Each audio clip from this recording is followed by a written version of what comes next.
চমকে ভরপুর বাংলাদেশের একাদশ।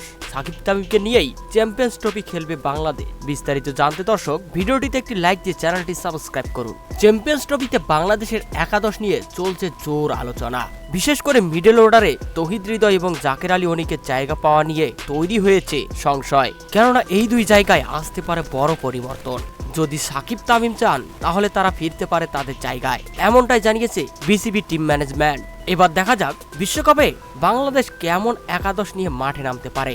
ইতিমধ্যে সৌম্যর ইনজুরি খবর পাওয়া গেছে, তাই তার পরিবর্তে ওপেনিংয়ে বিসিবি জুনিয়র তামিম এবং সিনিয়র তামিম ইকবালকে খেলাতে পারে। এরপর ৩ নম্বরে দেখা যাবে অধিনায়ক নাজমুল হোসেন শান্তকে। এরপর বিসিবি চাইলেই চতুর্থ স্থানে খেলাতে পারেন সাকিব আল হাসানকে।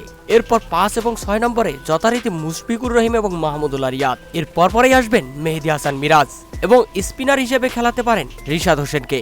এবং শেষ ৩ জন হচ্ছেন ৩ জন পেসার মুস্তাফিজুর রহমান এবং তাসকিন আহমেদ। সাথে যুক্ত হতে পারেন বর্তমান সময়ে সেরা গতির ঝড় তোলা নাহিদ রানা। তো দর্শক, চ্যাম্পিয়ন্স ট্রফিতে বাংলাদেশ যদি এমন একাদশ নিয়ে খেলতে নামে তাহলে কেমন হবে বলে আপনারা মনে করছেন? কমেন্ট করে জানিয়ে দিন আপনাদের পছন্দের তালিকায় থাকা খেলোয়াড়দের নাম।